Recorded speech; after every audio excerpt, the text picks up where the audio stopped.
Hello, so ito yung reading natin for Virgo, Sun, Moon, Rising, Venus, Jupiter, Virgos. Take only what resonates. Sa mga hindi pa nakaka-subscribe sa channel, be sure mag-hit kayo ng subscribe button, notification bell.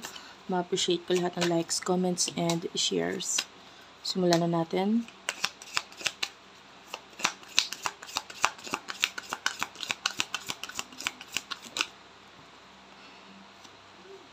Okay, main energy mo is spirit guide and clarity. So, I really do like your main energy kasi ito nagpapakita ito na you are well guided eh. Alam mo yan, yung iba sa inyo, malaking tulong din yung nagagawa ng panonood mo na ganito, tarot reading ng YouTube, no? Para mag-guide ka sa kung ano yung dapat mong gawin pagdating sa buhay mo. And you are connected with your spirit. I'm feeling like a lot of you is nagkakaroon ka ng clarity kung ano yung dapat mong gawin sa araw-araw, sa kung ano yung dapat mong i-push, no, ng mga goals sa buhay. And sabi ko nga malaki ang naitutulong ng tarot reading sa'yo, ng mga guidance na ibibigay ng mga tarot readers sa'yo. Hindi lang ako, no? But kung sino pa yung mga fina-follow mo dito sa YouTube. So, natutuwa ako dahil dito sa main energy na ito na ipinapakita mo. Dahil ibig sabihin, itong mga ginagawa ko, sinasabi ko sa iyo ay hindi siya walang saysay lang or wala lang. No? Yung iba sa inyo talagang ini-apply. So, napakaganda, no? Bottom of the deck, there's this commitment. So, you are committed to your guide, no? Yung iba sa inyo talagang sa sobrang committed na sa guides mo, talagang alam mo yun, almost daily nanonood, no? And actually, it is a blessing. You do have your blessings, no? Blessing sa yung spirit guides mo. Yeah, thank you very much kung isa ako doon. And blessing din sa araw-araw kasi nagkakaroon ka ng, alam mo yun, yung iba sa inyo, once na makinig, after ng pakikinig, medyo kahit papano, kung ano man yung nararamdaman na sadness or problema, kahit papano naiibsan eh. So, always remember this, guys. Kung ano yung emotions mo, kung ano yung of course, if you're sad, maiiba yung aura mo, 'di ba? No? Eto na lang, tignan mo yung isang tao na malungkot or galit. Medyo negative yung vibe niya.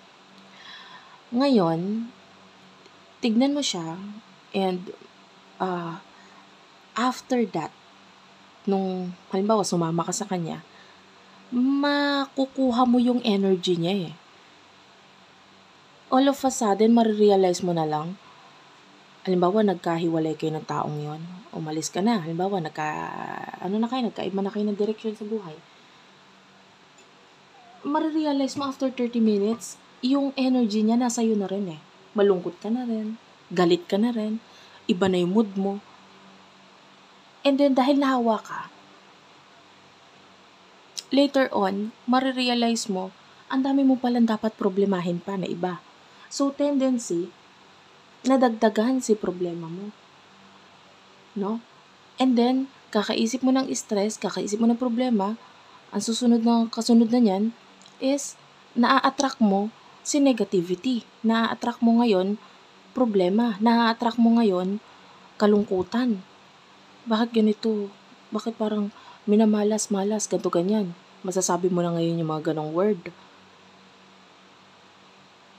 Na dahil lang sa isang tao na tinabihan mo, na kinausap mo, no? So, nahawa ka doon sa kanyang energy. Na totoo yan. Yung negativity, parang sakit yan, nakakahawa yan.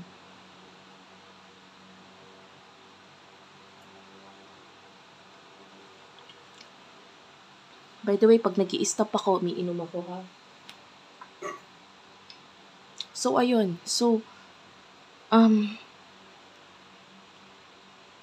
what I'm telling you is, that ito guide ko ito na as much as possible, stay away from that kind of people. Kung ikaw, halimbawa, may problema yung tao,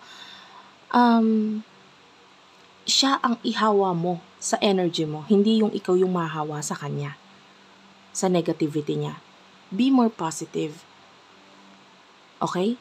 And then, spread positivity. Yun ang lagi kong sinasabi. Kaya nga yung iba, minsan, no, pag mag-i-intro ako, sinasabi ko, magko-comment kayo, pero sana positive comments ha, wag yung negative. Why? Kasi nakakahawa.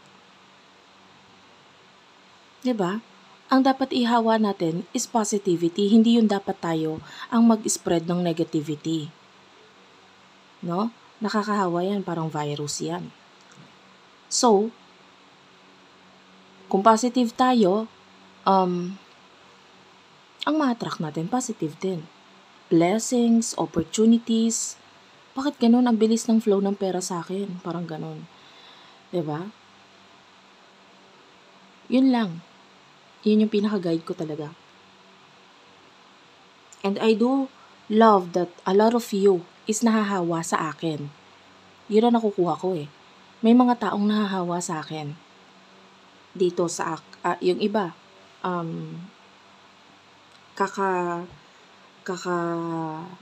follow sa akin. Yung iba naka-follow sa Facebook page ko, no? So, be sure, isa ka doon.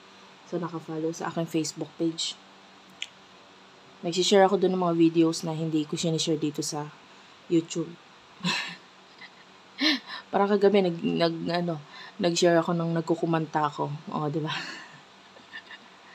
Wala lang. Ganun din. And at the same time, guys, ito ha, merong algorithm ang Facebook, may algorithm ang TikTok, or anything na, ini-scroll mo or what. May algorithm yan. Ang algorithm nila, halimbawa, meron kang pinanood na hindi ko sisiraan ang particular palabas. Pero it's full of negativity. No? Yung parang nag-aaway-away sila dun sa palabas na yon. Nagkakaroon ng demandahan. Ayan. Parang kumbaga yun ay kilala as sumbungan ng bayan. Ngayon, meron akong kilalang person na nood nun. No? Na, hay ko, bakit ka nood niyan? Sabi mo ganon. Sabi niya, yun po kasi yung laging nalabas sa aking feed. Natural. Maiintindihan ni Facebook na yan ang gusto mong content. Yan ang pinapanood mo. Di yan ang laging lalabas sa feed mo, of course. Yan ang isasuggest ni Facebook sa'yo. Tapos sinabihan ko siya, huwag ka masyadong manonood niyan. Kasi, nagdadala yan ng negativity. Dahil puro negative yung mga tao dyan. Kung hindi galit, malungkot sila. Kasi nagagalit sila dun sa taong gusto nilang kasuhan or ireklamo.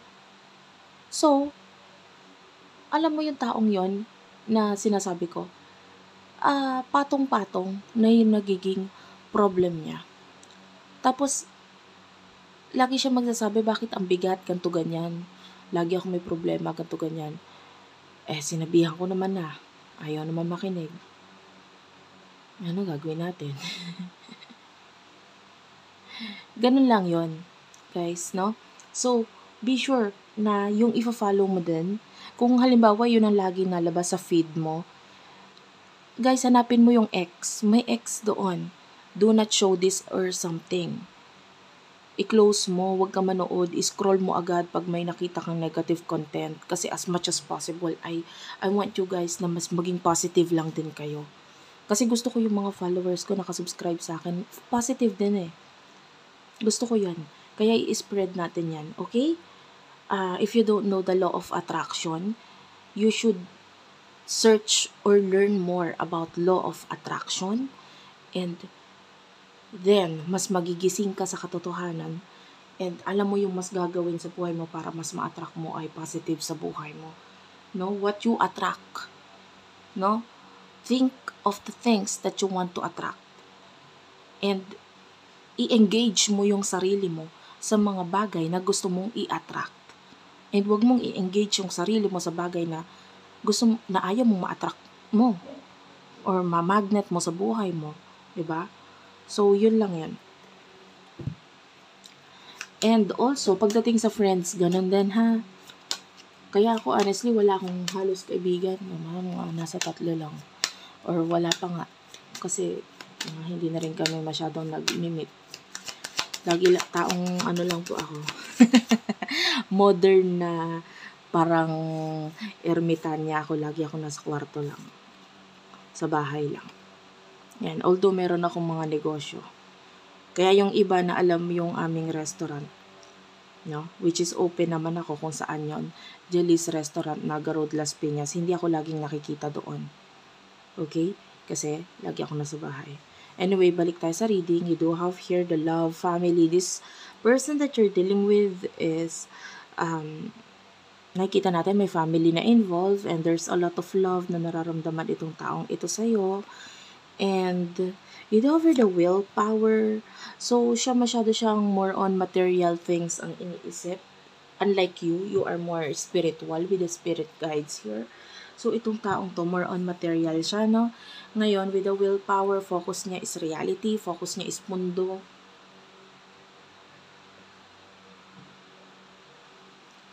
Mga nagaganap dito sa mundo yan, and money, success, yun yung gusto niya. Sino ba namang hindi, di ba? But, I feel like there's this family na involved sa connection na ito. You do have your willpower and hindi siya okay eh. Kasi nga, masyado siyang realistic.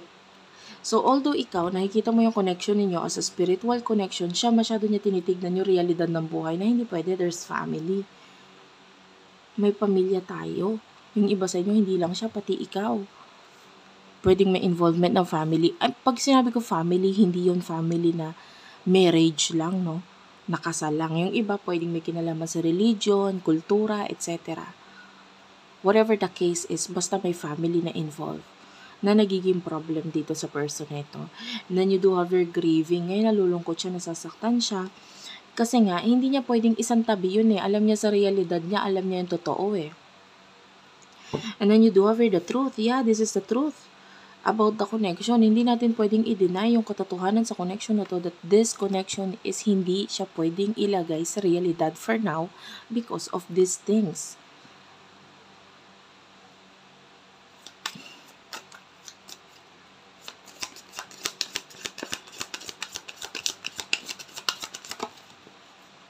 You do have here passion. Yeah, you do love this person, gusto mo siya.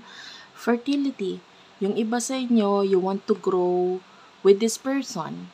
Yung iba nga lalo na kung ikaw yung babae, gusto mo pa nga magkaroon kayo ng anak, if possible. No, if possible pa. Parang gusto mo pa magkaroon kayo ng anak nitong person na to. And then you do have here the happiness. So, alam mo yung iba, kahit merong closure or may ending na nangyayari sa inyo, you do have your closure, no? Kahit may ending na nangyayari sa inyo, parang okay lang. Nagko-concentrate ka lang sa happiness ng buhay. Yun nga yung iba nakafocus sa positivity. And then why? Kasi nakafocus ka sa life purpose mo. Nakafocus ka sa ano yung magbibigay ng growth sa'yo. Ano yung mas magbibigay ng happiness sa'yo. O itong taong ito, okay, napapasaya ka niya, pero wala naman siya alangan namang pag-iiyakan mo araw-araw. Diba hindi naman ganun? Yung focus mo is, what I can see here is regarding yourself, saan ka mas mag-grow, ano yung mas magbibigay pa ng happiness sa'yo, ano pa yung mag-grow sa buhay mo, talent, skills, etc. So that is what you are focusing right here. And may spiritual connection kayo, pero kahit wala yung tao, okay lang. Ano naman, buhay pa rin naman ako. Hindi naman siya yung, siya nagpatibok ng puso ko, pero hindi naman titigil ang tibok ng puso ko pag wala siya. Parang ganun, nandun yung nag-focus ka na lang sa positivity din talaga. So, regarding this person, I want to know yung emotions niya sa'yo.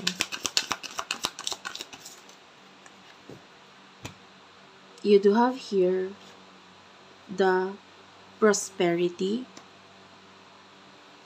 happiness. Yan, pareho kayo. Nagpalakita rin si happiness. Closure is here.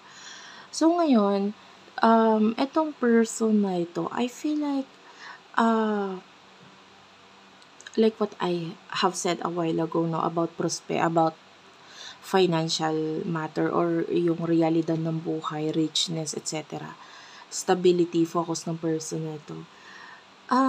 Sa ngayon, there's family na involved. Sabihin na natin, masaya naman siya doon.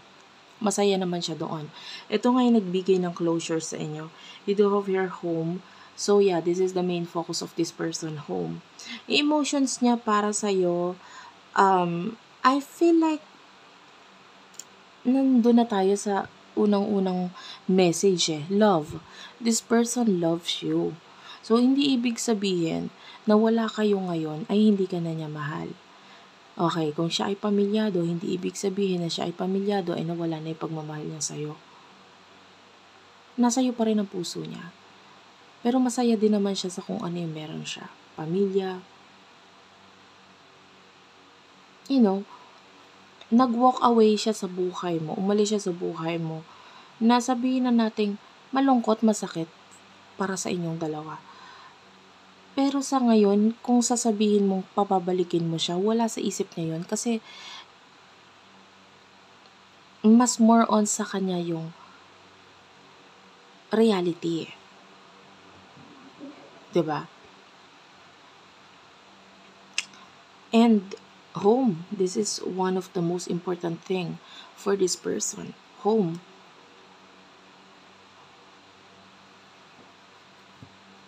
So, ayun, yung nakukuha natin. There's love, pero there's this acceptance sa kung ano yung nangyayari sa connection ninyo. In the near future, you do have your trust, strength, and peace.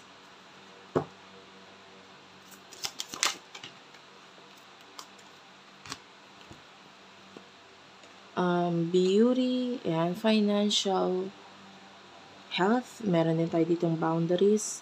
Inspiration is at the bottom of the deck. Okay. So, sa nakikita natin dito in the near future, nakikita natin yung pagkagusto ninyo sa isa't isa. This person also likes you or loves you. But, kinoconsider ninyo pareho yung mga boundaries sa inyong dalawa. The trust is here. I can see you trusting the divine timing, trusting the universe, kung kailan yung tamang time para sa'yo. Kung kailan ibibigay yung tamang tao para sa'yo. Hindi man ito ibang tao, but I feel like you're just trusting the universe. And the strength card is here, so that is Leo energy. Alam mo yung mas nakukuha ko dito is that the qualities of a Leo, which is talented, skillful, leadership. Yun yung nakukuha natin dito. And mas lalo ka nag-glow or grow because of that. So showing your talents, your skills, your kung ano man, yung mga hindi mo, kumbaga hindi nakikita sa panglabas na anyo. But you're showing all of this, no? Yung mga talents na yan. And I see you peace. There's this peace. I see this as a card na parang nagpapakita ng harmony sa'yo, happiness, and strength. Alam mo, yung iba sa inyo, there's a possibility of pagsikat.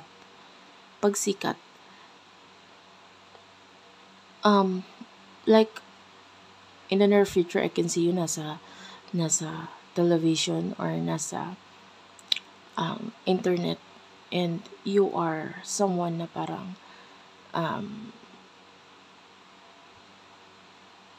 alam mo yan, yung parang kahanga-hanga. Okay? So, not all of you guys, but I can see some of you na sisikat. Well, you have to manifest this. So, pagdating sa person na kakonect mo, I don't see any movement from this person. So, maganda naman na hindi ka nag-i-expect sa movement niya kasi alam mo naman na. Pero both of you are just using each other as an inspiration sa bawat isa.